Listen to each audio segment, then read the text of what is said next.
Hello students, आज हम चालू करेंगे सीए इंटरमीडिएट का बड़ा सिंपल सा chapter but equally important chapter. बेटा हमेशा आपके क्वेश्चन पेपर में 5 से 7 मार्क्स का शॉर्ट क्वेश्चन आता है आज के टॉपिक में से।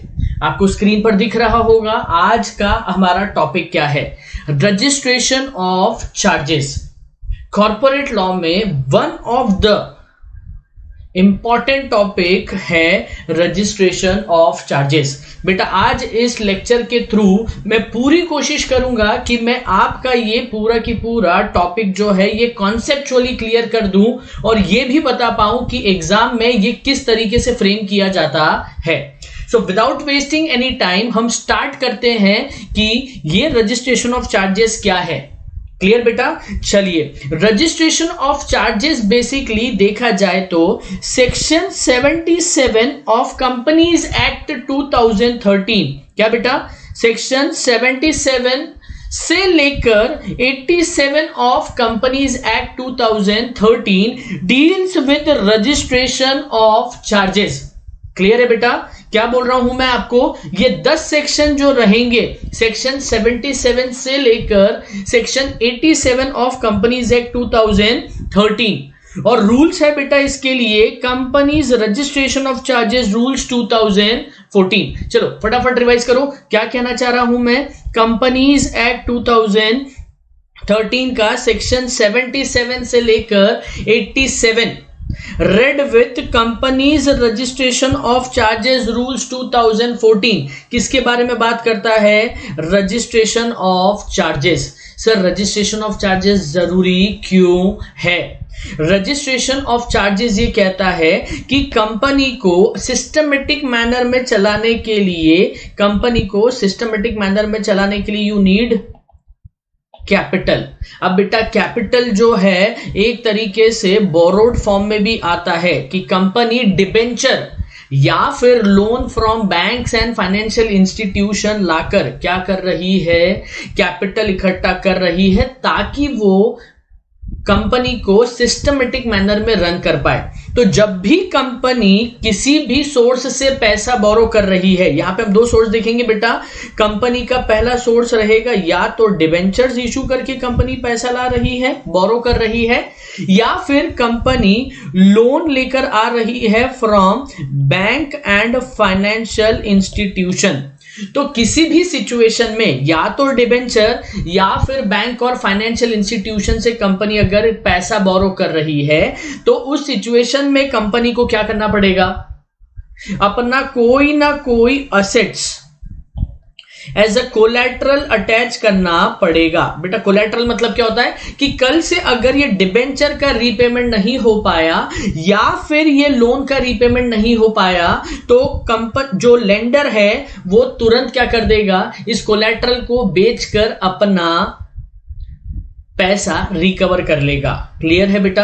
तो इस पर्टिकुलर सिचुएशन में वो ये कह रहे हैं कि अब कंपनी मल्टीपल एसेट्स क्रिएट कर सकती है। अरे एक ही प्रॉपर्टी ली और अलग अलग लोगों को क्या कर दिया, कोलैटरल दे दिया, फ्रॉड के चांसेस बढ़ जाएंगे। इसी चीज को रोकने के लिए कंपनीज एक्ट 2013 में लाया गया है सेक्शन 77 से लेकर 87 कि कंपनी अगर कोई भी लोन या बोरोइंग्स ले रही है जिसके अगेंस्ट में असेट्स मॉर्गेज करी हुई है, उस सिचुएशन में कंपनी को क्या करना पड़ेगा, चार्ज रजिस्टर कराना पड़ेगा। तो बेटा चार्ज क्या है, तो charge is basically collateral against movable और इमूवेबल प्रॉपर्टी। क्लियर है। अब बेटा प्रॉपर्टी जो है वो 2 पार्ट में डिवाइडेड है। पहला है मूवेबल प्रॉपर्टी और दूसरा है इमूवेबल प्रॉपर्टी। सिंपल सा डेफिनेशन है इसका कि जो एक जगह से दूसरी जगह शिफ्ट की जा सकती है उसे बोला जाएगा मूवेबल प्रॉपर्टी, और जिसे एक जगह से दूसरी जगह शिफ्ट नहीं किया जा सकता है वो है इमूवेबल प्रॉपर्टी। तो कंपनी अगर इमूवेबल प्रॉपर्टी के ऊपर चार्ज क्रिएट कर रही है तो उसे बोला जाएगा मॉर्गेज। बंधक बना के रखना। वेयर एज कंपनी अगर मूवेबल प्रॉपर्टी पर चार्ज क्रिएट कर रही है तो उसे बोला जाएगा प्लेज या फिर हाइपोथिकेशन। क्लियर बेटा? प्लेज या फिर हाइपोथिकेशन क्या कहता है कि अगर मूवेबल प्रॉपर्टी का पोजीशन कंपनी के पास में ही है और सारी की सारी चीजें कंपनी यूज कर रही है, बस पेपर्स वहां पर अटैच किए हुए एज अ सिक्योरिटी, तो उसे बोला जाएगा हाइपोथिकेशन। वेयर एज कंपनी अगर अपनी मूवेबल प्रॉपर्टी ही सामने वाले के पास रखकर चली गई है कि कल से अगर हम पैसा नहीं लौटा पाते हैं तो आप हमारी ये मूवेबल प्रॉपर्टी को अपने पास ही रख दीजिएगा, तो उस सिचुएशन में बेटा उसे क्या बोला जाएगा? प्लेज बोला जाएगा। और सेक्शन 77 ये कहता है कि कंपनी अगर कोई भी मॉर्गेज, कोई भी हाइपोथिकेशन, कोई भी प्लेज या कोई भी लियन, किसी भी तरीके की कोई भी चीज मूवेबल या इमूवेबल प्रॉपर्टी गिरवी रख रही है अगेंस्ट बोरोइंग फॉर लोन और डिबेंचर, तो कंपनी को क्या करना पड़ेगा? सेक्शन 77 के अंडर चार्ज क्रिएट करना पड़ेगा। क्लियर बेटा? आई होप कॉन्सेप्ट क्लियर हुआ होगा आपको। फिर से रिपीट करते हैं, सेक्शन 77 से लेकर 87 ऑफ कंपनीज एक्ट 2013 क्या कहता है? कंपनी कोई भी मूवेबल या immovable property, whether it is mortgage, whether it is hypothecation, whether it is pledge और लियन, आपको क्या करना पड़ेगा? उस चार्ज को रजिस्टर कराना पड़ेगा। इस पर्टिकुलर चैप्टर में हम देखेंगे मीनिंग ऑफ चार्ज क्या है, ड्यूटी टू रजिस्टर चार्जेस, किसके पास और किसे ड्यूटी रहेगी चार्ज को रजिस्टर कराने की। Third is application for registration of charge, किसे एप्लीकेशन देना रहेगी। Next is date of notice of charge, अगर इसका पेमेंट हो जाता है तो उसे बोला जाता है सेटिस्फैक्शन, तो सेटिस्फैक्शन ऑफ चार्ज के केस में आप किस तरीके से कर सकते हैं। एंड लास्ट वन इज अगर आपने चार्ज के प्रोविजन को फॉलो नहीं किया सिस्टमेटिक मैनर में तो आपके ऊपर क्या पनिशमेंट रहेगी, और अगर आपने register of charges systematic manner में मेंटेन नहीं किया तो आप उसको रेक्टिफाई और पनिशमेंट पूरे प्रोविजन दिए हुए हैं। चलो फटाफट अपन देखते हैं इस चैप्टर को। सेक्शन 77 से लेकर 87 of companies act 2013, read with companies registration of charges rule 2014। Charge का डेफिनेशन क्या कहता है बेटा? चार्ज इज एन इंटरेस्ट और lien, it is created on the property. मैं बता चुका हूं आपको, प्रॉपर्टी मूवेबल भी हो सकती है, प्रॉपर्टी इमूवेबल भी हो सकती है, और असेट्स ऑफ अ कंपनी और एनी ऑफ इट्स अंडरटेकिंग और बोथ, या तो कंपनी की कोई असेट्स है या कंपनी की कोई अंडरटेकिंग है। It is created as a security for repayment of loan, कि अगर कंपनी ने किसी भी तरीके की बोरोइंग्स ली है, either it is from bank और फाइनेंशियल इंस्टीट्यूशन और it is from issuing of debentures, तो उस सिचुएशन में आपको एज ए सिक्योरिटी क्या करना पड़ेगा? उस प्रॉपर्टी को, उस असेट्स को या उस अंडरटेकिंग को अटैच करना पड़ेगा। क्लियर? अब charges includes mortgage, hypothecation, pledge and lien. ठीक बेटा? अब क्या कह रहे हैं वो कंस्ट्रक्टिव नोटिस समझना, ये एग्जाम पॉइंट ऑफ व्यू से बहुत ज्यादा जरूरी है। वो ये कह रहे हैं कि कंपनी का जो ये चार्ज का डॉक्यूमेंट है, ये जैसे ही कोई भी चार्ज क्रिएट किया जाएगा आपको आरओसी को प्रिस्क्राइब्ड टाइम पीरियड के अंदर रजिस्टर कराना पड़ेगा, और इसके बाद अगर कोई भी कंपनी को पैसा दे रहा है तो उसको ये डॉक्यूमेंट पब्लिकली अवेलेबल माना जाएगा। तो जो भी पर्सन पैसा उधार दे रहा है उसका एक प्राइमा फेसाई ओपिनियन ये मान लिया जाएगा कि वो भाई साहब ने एमसीए की वेबसाइट पर जाकर उस पब्लिक डॉक्यूमेंट को चेक करने के बाद ही कंपनी को पैसा उधार दिया है। क्लियर है? तो registration of charge to act as constructive notice क्या होता है कि कोई भी लेंडर अगर कंपनी को पैसा उधार दे रहा है तो मान लिया जाएगा कि कंपनी ने क्या किया है, तो लेंडर ने क्या किया है, कंपनी को वो पर्टिकुलर नॉलेज ले लिया है। क्लियर बेटा? चलिए विदाउट वेस्टिंग एनी टाइम हम चालू करते हैं। चार्ज कितने टाइप का होता है? तो charge is basically divided into two parts. पहला है फिक्स्ड चार्ज और दूसरा है फ्लोटिंग चार्ज। तो अगर कोई भी चार्ज फिक्स्ड असेट्स या स्पेसिफिक असेट्स पर बनाया हुआ है, अगर कंपनी ने कोई भी बोरोइंग्स ली है और वो स्पेसिफिक असेट्स के ऊपर चार्ज क्रिएटेड है, तो land and building, plant and machinery, office premises, ये सारे के सारे फिक्स्ड असेट्स हैं। When charge is created on fixed assets, बेटा उसे क्या बोला जाएगा? Fixed charge. क्लियर? और फ्लोटिंग चार्ज क्या होता है बेटा? When it is created on the class of assets which are fluctuating nature, which are of fluctuating nature. जैसे डेटर्स के ऊपर क्रिएट कर दिया, stock in trade, raw material के ऊपर अगर आप कोई भी चार्ज क्रिएट कर रहे हैं तो उसे माना जाएगा फ्लोटिंग चार्ज। क्लियर बेटा? चलिए आगे समझते हैं कि एक कॉन्सेप्ट होता है क्रिस्टलाइजेशन ऑफ फ्लोटिंग चार्ज। क्या होता है कॉन्सेप्ट बेटा? Crystallisation of floating charge. ध्यान से समझिएगा, जब भी कंपनी अपने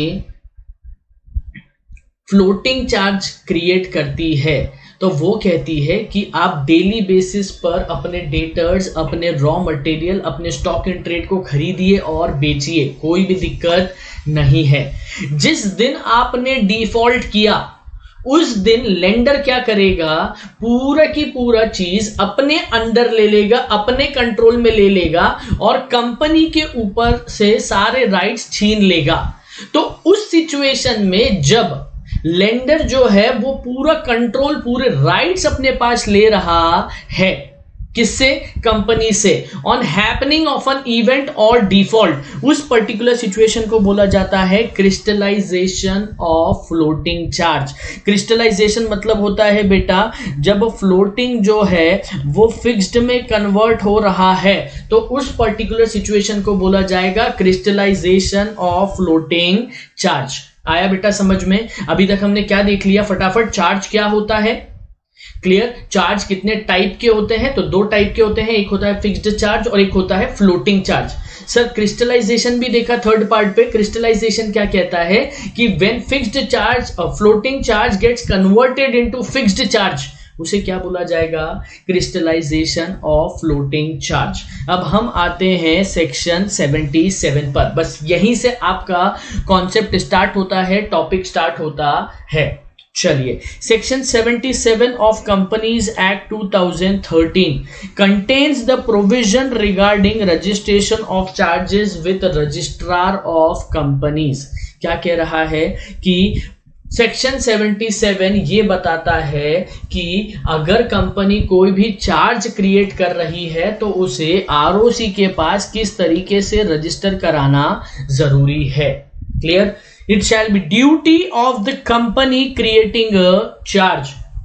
कंपनी की ड्यूटी रहेगी प्राइमा फेसाई कि कोई भी चार्ज क्रिएट कर रही है, इंडिया या इंडिया के बाहर, कोई भी प्रॉपर्टी, असेट्स या फिर कोई भी अंडरटेकिंग, कोई भी असेट्स जो टेंजिबल है या इनटेंजिबल है, उसे क्या करना पड़ेगा? चार्ज को रजिस्टर कराना पड़ेगा। बेटा वो यही समझा रहे हैं, ये एग्जाम में क्वेश्चन आ चुका है कि कंपनी की एक लैंड एंड बिल्डिंग जो है वो लंदन में अवेलेबल है, तो क्या कंपनी उसके ऊपर चार्ज क्रिएट करा सकती है? अब सिंपली समझिए, विद इन और आउटसाइड इंडिया कोई भी प्रॉपर्टी हो, कोई भी अंडरटेकिंग हो, टेंजिबल हो या इनटेंजिबल हो, उसके ऊपर चार्ज क्रिएट किया जा सकता है। कितने दिन में? तो उन्होंने बताया जिस दिन आपने एग्रीमेंट एंटर किया लोन का, उसके 30 डेज के अंदर अंदर चार्ज क्रिएट होने के, एग्रीमेंट में एंटर होने के 30 डेज के अंदर अंदर आपको क्या करना पड़ेगा? आरओसी को ये चार्जेस रजिस्टर कराना पड़ेंगे। Form CHG1 in case of other than debenture and CHG9 in case of debenture. मतलब अगर आप लोन ले रहे हैं बैंक या फाइनेंशियल इंस्टीट्यूशन या कोई भी सोर्सेज से जिसके अगेंस्ट में आपने एज ए कोलैटरल रखी है चीजें, तो CHG1। वेयर एज अगर आपने डिबेंचर का केस देखा है तो you need to register under CHG9। Clear है बेटा? क्या कह रहा है section 77? Charge need to be registered within 30 days. Clear है? Form CHG1 other than debenture and CHG9 in case of debenture. Clear बेटा? किसकी ड्यूटी है? तो it shall be the duty of the company. इसके बाद वो बोल रहे हैं कि अगर चार्ज कंपनी रजिस्टर नहीं करा रही है तो अल्टीमेट लॉस तो बेटा किसका चल रहा है? लेंडर का। वो उस चार्ज को स्पेसिफिकली अपने पास नहीं रख पाएगा। उस सिचुएशन में उन्होंने समझाया है सेक्शन 78 कि what if the company fails to register the charges. Clear बेटा? तो अगर किसी भी सिचुएशन में कंपनी चार्जेस रजिस्टर करने में फेल हो जाती है तो पूरा की पूरा दारोमदार आ जाएगा चार्ज होल्डर के पास। चार्ज होल्डर चाहे तो सुओ मोटो खुद से क्या कर सकता है? चार्ज को रजिस्टर करा सकता है। क्लियर? अगर 30 डेज के अंदर कंपनी ने चार्जेस रजिस्टर नहीं कराया तो वो पूरा की पूरा प्रोसीजर जो है वो कंप्लीट कौन कर सकता है? रजिस्ट्रेशन का चार्ज होल्डर। अब जैसे ही चार्ज होल्डर जाएगा कि साहब आप हमारे क्या कर लीजिए, चार्जेस रजिस्टर कर लीजिए, उसके बाद कंपनी तुरंत कंपनी को आरओसी तुरंत क्या करेगी? कंपनी को एक नोटिस देगी विद इन 40 डेज आप हमको बताइए कि ये चार्जेस रजिस्टर करें या ना करें, क्योंकि हमारे पास आके खड़ा हुआ है चार्ज होल्डर और वो ये कह रहा है कि कंपनी ने क्या किया है? चार्ज को रजिस्टर किया है। क्लियर? तो प्लीज आप हमें 14 डेज के अंदर रिप्लाई करिए, नहीं तो आरओसी क्या कर देगा? चार्ज को रजिस्टर कर देगा। क्लियर बेटा? आया समझ में? इसके बाद हम देखेंगे हाउ टू रजिस्टर चार्जेस। पढ़ चुके हैं हम। क्या कहता है ये कहता है कि आपको क्या करना पड़ेगा? चार्जेस को रजिस्टर करना पड़ेगा। Clear? How to register charge बहुत सिंपल सा है। 2 फॉर्म बता के रखे हैं हमने आपको, CHG1 और CHG9। इसके अंदर आपको चार्ज को क्या करना पड़ेगा? रजिस्टर करना पड़ेगा with in 30 days of creation of charge. Clear है? अब जो भी इंस्ट्रूमेंट ऑफ चार्ज है वो प्राइमा फेसाई एविडेंस रहेगा कि हाँ कंपनी ने कॉन्ट्रैक्ट में एंटर कर लिया है। 2 पार्टीज के बीच में जो भी लिखा पड़ी हुई है, जो भी एग्रीमेंट का कॉपी है, बस उसी को आप क्या कर दीजिए? CHG1 या CHG9 के अगेंस्ट में अटैच कर दीजिए। क्लियर? अब उसको साइन कौन कौन करेगा? Again it shall be signed under the seal of the company. एक डायरेक्टर, कंपनी सेक्रेटरी या फिर कोई भी ऑथोराइज होल्डर क्या करेगा? ऑफिसर उसे साइन करेगा। क्लियर? और जब ये सारे सिग्नेचर देख लेगा आरओसी, उसके बाद क्या हो जाएगा? चार्जेस रजिस्टर मान लिया जाएगा। क्लियर?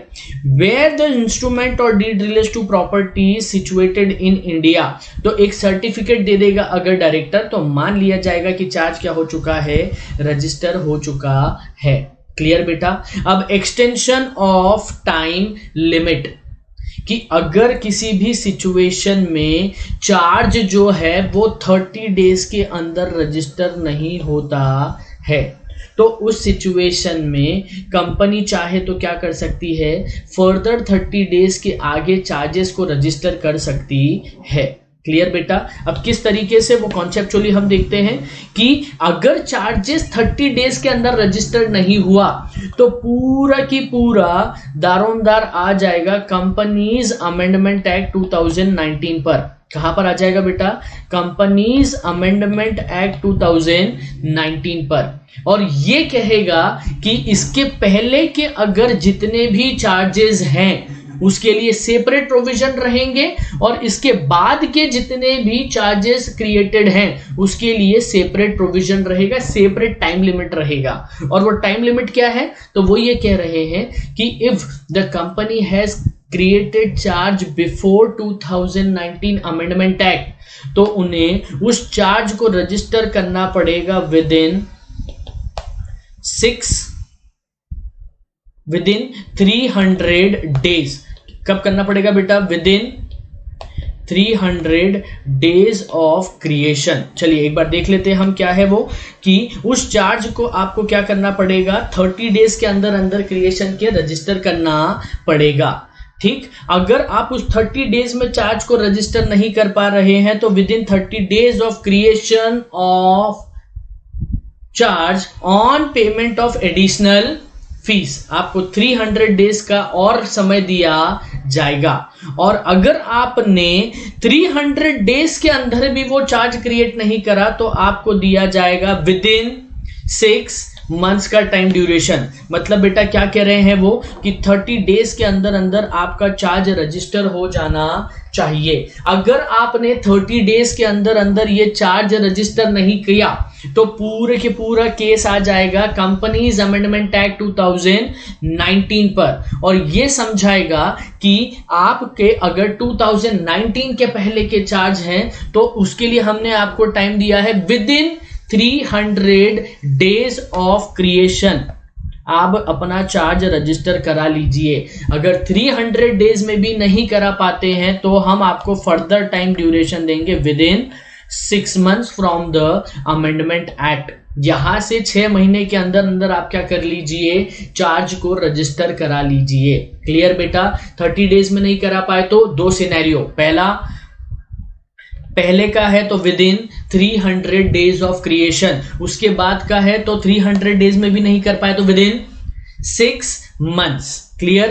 कंपनीज अमेंडमेंट एक्ट 2019 क्या कहता है कि उसके बाद का अगर कोई भी चार्ज है तो it should be registered within 60 days of creation. It should be registered within 60 days of creation. Clear? अगर आप 60 डेज में भी चार्ज को रजिस्टर नहीं कर पा रहे हैं तो हम आपको फर्दर देंगे 60 डेज फ्रॉम अमेंडमेंट। क्लियर है? अमेंडमेंट एक्ट से और 60 डेज दिया जाएगा। अब बेटा ये 3 सिचुएशन में यू नीड टू पे एडिशनल फीस। ऑब्वियसली आपका टाइम ड्यूरेशन 30 डेज था, 30 डेज के अंदर अगर आप चार्ज क्रिएट नहीं कर पाए तो आपको क्या करना पड़ेगा, एडिशनल फीस पे करना पड़ेगी। क्लियर? अमेंडमेंट एक्ट 2019 के पहले का है तो 300 डेज, 300 डेज में नहीं कर पाए तो विद इन 6 मंथ्स। अगर 2019 के बाद का सिनेरियो है तो within 60 days of creation, 60 days में नहीं कर पाए तो further 60 days from amendment act on payment of ad valorem fees. Am I clear to you बेटा? यहां तक हमने पढ़ लिया। Form remains same. Next is issue of certificate of registration. आप अप्लाई करोगे ROC को CHG 1 में या फिर CHG 9 में। एक बार ROC सेटिस्फाइड हो गया कि ठीक है आपके सारे डॉक्यूमेंट सिस्टमेटिक मैनर में है तो वो आपको देगा एक certificate of registration of charge. Mark my sentence words again, certificate of registration of charge. ये सर्टिफिकेट वो देगा आपको फॉर्म CHG 2 में बेटा। क्लियर है कि आपका चार्ज रजिस्टर हो चुका है। Same is for modification as well. Modification क्या होता है बेटा कि कल से अगर दोनों पार्टीज ने टर्म्स एंड कंडीशन में जैसे rate of interest, time duration, इसमें कोई भी चेंज लाया है तो उस चेंज को बोला जाएगा मॉडिफिकेशन। आप अप्लाई करेंगे CHG 1 CHG 9 में ही बीइंग कंपनी, बट इस बार आपको जो रिप्लाई आएगा certificate of modification of charge that will be in form CHG 3। Clear? आया बेटा समझ में? Next is most important topic, star लगा लीजिए इसे, that is consequence of non registration of charges. अगर आपने चार्ज रजिस्टर नहीं किया तो क्या होगा? तो बेटा 2 सिचुएशन अराइज होती है। The very first one is void against liquidator and second one is void against creditor. Void against liquidator क्या कहता है कि कंपनी का जो नीलामी हो रहा है, लिक्विडेट हो रही है अगर कंपनी, तो लिक्विडेटर आपकी असेट्स को फ्री ऑफ चार्ज मानते हुए कि स्पेसिफिक राइट्स नहीं मिलेंगे अब चार्ज होल्डर को इसके ऊपर, हम क्या कर सकते हैं, इसे नॉर्मली मार्केट में बेचेंगे और इससे जो भी पैसा आएगा वो सारे लोगों में इक्वली बांट दिया जाएगा rather than going for specific payment. Clear? Next is void against creditor कि अगर कोई भी क्रेडिटर चार्ज क्रिएट किया हुआ रजिस्टर नहीं करा पा रहा है और उसके ऊपर सब्सिक्वेंट कोई दूसरा पर्सन आता है और चार्ज क्रिएट कर लेता है, तो सेकंड पर्सन को फर्स्ट प्रायोरिटी मिलेगी। आई होप बेटा आपको समझ में आया। Void against liquidator, void against creditor क्या होता है? वॉइड अगेंस्ट लिक्विडेटर मतलब असेट्स को फ्री ऑफ चार्ज ट्रीट किया जाएगा, और वॉइड अगेंस्ट क्रेडिटर मतलब होता है कि सब्सिक्वेंट उसके ऊपर कोई भी चार्ज अगर क्रिएटेड है तो उसे फर्स्ट प्रायोरिटी दी जाएगी। क्लियर? अब सेक्शन 78 ये कहता है application for registration of charge by charge holder. Clear? Charge holder जो है वो किसको अप्लाई करेगा? ROC को नोटिस देगा वो। क्लियर है? जब कंपनी फेल हो जाती है, कंपनी की पहली ड्यूटी रहती है कि उसे ROC को नोटिस देना पड़ेगा, बट अगर कंपनी फेल हो जाती है तो पूरी की पूरी चीजें किसके पास चली जाएगी?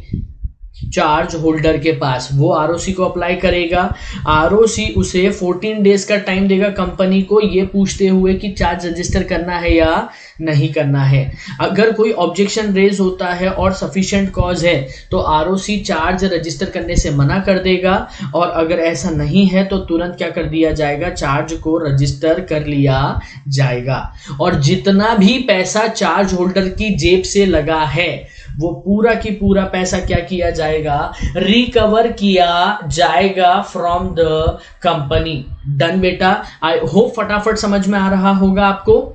इसके बाद है acquisition of property subject to charge and modification of charge, कि आप जितने भी चार्ज क्रिएट करते जाएंगे वो सारे की सारे चार्ज को क्या करना पड़ेगा? आपको रजिस्टर कराना पड़ेगा। क्लियर है? मॉडिफिकेशन ऑफ चार्ज क्या बोलता है कि अगर आप चार्जेस की टर्म्स एंड कंडीशन में कोई भी चेंजेस लेकर आ रहे हो, जैसे कि रेट ऑफ इंटरेस्ट में चेंज आ रहा है, या फिर टेन्योर में कोई चेंज आ रहा है, या फिर चार्ज प्रॉपर्टी में कोई चेंज आ रहा है, तो उस सिचुएशन में आपको क्या करना पड़ेगा? चार्ज को फिर से मॉडिफाई कराना पड़ेगा। क्लियर बेटा? ये सब देखते जा रहे हैं हम फटाफट। और issue of certificate of modification of charge हमने देख लिया है, फॉर्म है CHG 3 में। क्लियर बेटा?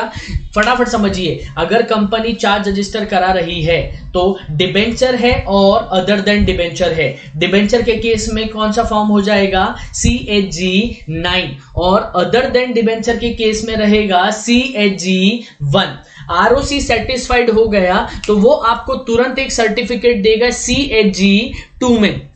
अगर कल से कोई भी मॉडिफिकेशन आते हैं चार्जेस में तो आपके लिए आप अप्लाई करोगे CHG 1 CHG 9 में, बट ROC आपको सर्टिफिकेट देगा CHG 3 में। Clear? CHG 1 is for application for registration of charges, whereas CHG 2 will be for certificate of registration of charges। अब बेटा कंपनी ने अगर चार्ज क्रिएट किया तो जाकर इंटीमेट किया। अब बारी आ रही है कि आप क्या कर रहे हो? वापस से पूरा पैसा लौटा रहे हो लेंडर को, चार्ज होल्डर को, और बोल रहे हो ROC को कि माई बाप हमने पूरा पैसा लौटा दिया है, प्लीज हमारी असेट्स को ना चार्ज फ्री कर दीजिए। क्लियर? तो उस पर्टिकुलर सिचुएशन में जब कंपनी पूरा पैसा लौटा देती है और ROC को अप्लाई करती है कि हमारी असेट्स को चार्ज फ्री कर दीजिए, उसे बोला जाएगा बेटा satisfaction of charge.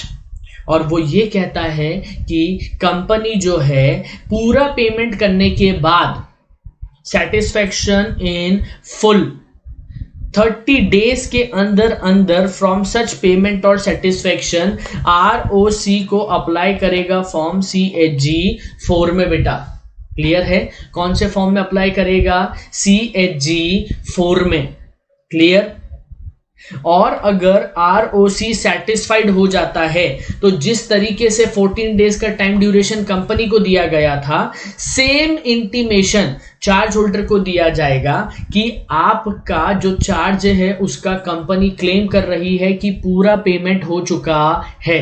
So kindly reply us with in 14 days कि ये चार्ज क्यों रजिस्टर नहीं करें। अगर चार्ज होल्डर का कोई रिस्पॉन्स नहीं आता है तो कंपनी आरओसी कंपनी को certificate of satisfaction of charge provide कर देगा इन फॉर्म CHG5।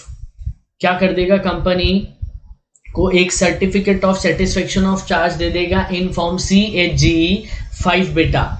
कितने दिन के अंदर अप्लाई करना है, विद इन 30 डेज। अगर 30 डेज के अंदर नहीं हो पाया तो विद इन 300 डेज आपको एक्सटेंशन मिला है, उसके बाद आपको क्या करना पड़ेगा, सेटिस्फेक्शन अप्लाई करना पड़ेगा। क्लियर, लिख लिया हमने। CHG4 इज फॉर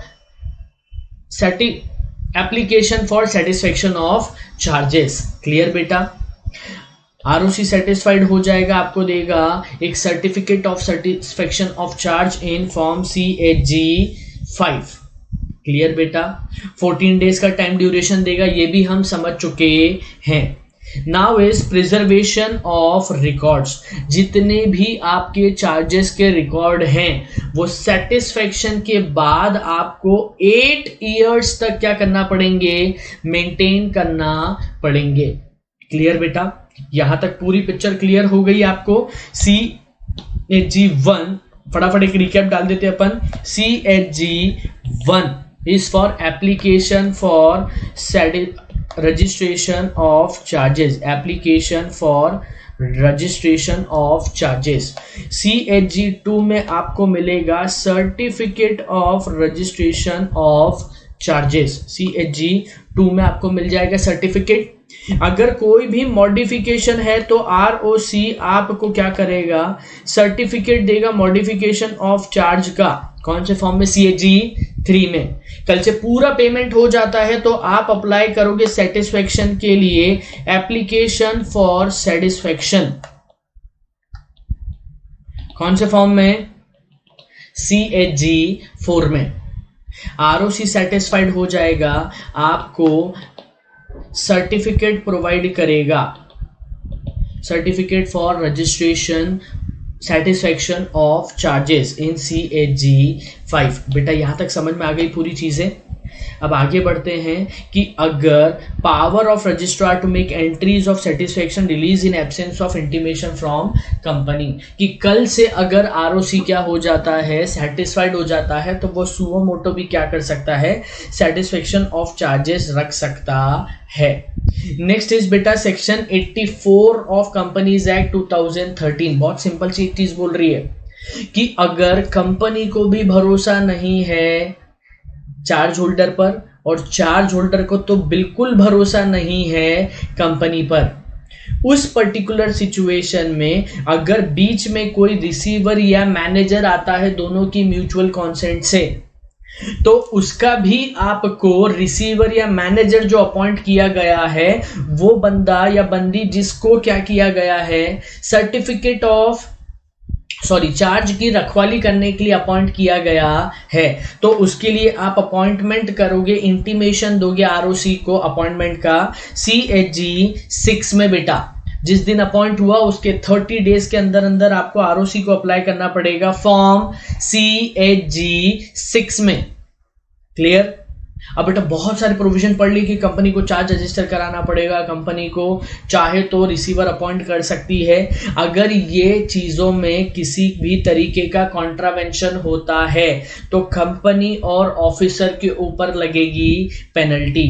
पेनल्टी कितनी है बेटा, तो company shall be liable to a penalty of 5 lakh rupees. और कोई भी ऑफिसर जो जिम्मेदार था, ऑफिसर इन डिफॉल्ट था, जिसने जानबूझ करके चार्ज रजिस्टर नहीं कराया, तो उस पर्टिकुलर सिचुएशन में पेनल्टी रहेगी 50,000 रुपीस की बेटा। क्लियर। और जानबूझ करके अगर आपने क्या किया है, कोई भी फ्रॉड किया है, तो आपके ऊपर सेक्शन 447 ऑफ कंपनीज एक्ट 2013 में एक्शन लिया जाएगा। Next is rectification by central government in register of charges. बेटा जिम्मेदारी थी 30 डेज में चार्ज रजिस्टर करने की, 30 डेज में नहीं हो पाया तो 2019 के प्रोविजन देखना थे। 60 डेज के अंदर अंदर चार्ज रजिस्टर कराना था, उसके बाद भी फर्दर 60 डेज मिल गया, उसके बाद भी अगर चार्ज रजिस्टर नहीं हो रहा है या सेटिस्फाई नहीं हो रहा है तो उस सिचुएशन में अब आपके चार्जेस आरओसी जब ही रजिस्टर करेगा जब आप सेंट्रल गवर्नमेंट से क्या करेंगे, रेक्टिफिकेशन लेकर आएंगे। Central government has the power to rectify registration of charges, clear. और जब भी आप सेंट्रल गवर्नमेंट को बेटा अप्लाई करोगे उसके लिए फॉर्म रहेगा CHG 8, क्लियर। कि इन चार्जेस के ऊपर गौर फरमाइए सेंट्रल गवर्नमेंट जी और इस चीज को रेक्टिफाई करिए और रजिस्ट्रेशन के आदेश दीजिए, क्लियर बेटा। एक टॉपिक और रह गया है, वो है CHG 7। CHG 7 is for register of charges. Register of charges क्या कह रहा है CHG 7 में कि हर एक कंपनी को अपने रजिस्टर्ड ऑफिस पर क्या करना पड़ेगा, क्रोनोलॉजिकल ऑर्डर में CHG 7 के फॉर्मेट में रजिस्टर ऑफ चार्जेस मेंटेन करना पड़ेगा, क्लियर है बेटा, आया समझ में। ठीक, फटाफट हम देख लेते हैं कि क्या क्या पढ़ा हमने इस चार्जेस वाले चैप्टर में। चार्जेस वाले चैप्टर पूरा फॉर्म से भरा हुआ है, सेक्शन से भरा हुआ है, सिंपल सा है। सेक्शन 77 से लेकर 87 of companies act 2013, red with registration of charges rules 2014। क्या कहता है कि कंपनी अगर कोई भी मूवेबल या इमूवेबल प्रॉपर्टी के ऊपर अगर चार्ज क्रिएट कर रही है, भले ही वो प्रॉपर्टी इंडिया में हो या फिर इंडिया के बाहर हो, भले ही वो मूवेबल हो या वो इनमूवेबल हो, उसे क्या करना पड़ेगा, रजिस्टर कराना पड़ेगा। ठीक, फॉर्म कौन सा है बेटा, CHG 1 in case of other than debenture. और अगर आपने इन केस ऑफ डिबेंचर क्या किया है, चार्जेस रजिस्टर किया है, तो आपको फॉर्म डालना पड़ेगा CHG 9। ROC सेटिस्फाइड हो गया, वो आपको एक सर्टिफिकेट प्रोवाइड करेगा इन form CHG 2। In case of modification आप अप्लाई करोगे CHG 1 या फिर CHG 9 में, बट इस बार ROC आपको सर्टिफिकेट देगा CHG 3 में, that is modification of certificate of registration of charge, clear.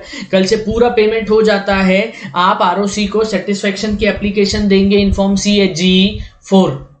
ROC एक बार सेटिस्फाई हो गया, वो आपको देगा certificate of satisfaction of charge in form CHG 5। अगर आप कल से रिसीवर या मैनेजर को अपॉइंट करते हो, रिसीवर या मैनेजर, तो आपके लिए फॉर्म रहेगा CHG 6। रजिस्टर ऑफ चार्जेस आपको मेंटेन करना पड़ेगा इन फॉर्म CHG 7। और अगर रेक्टिफिकेशन है तो सेंट्रल गवर्नमेंट को you need to provide for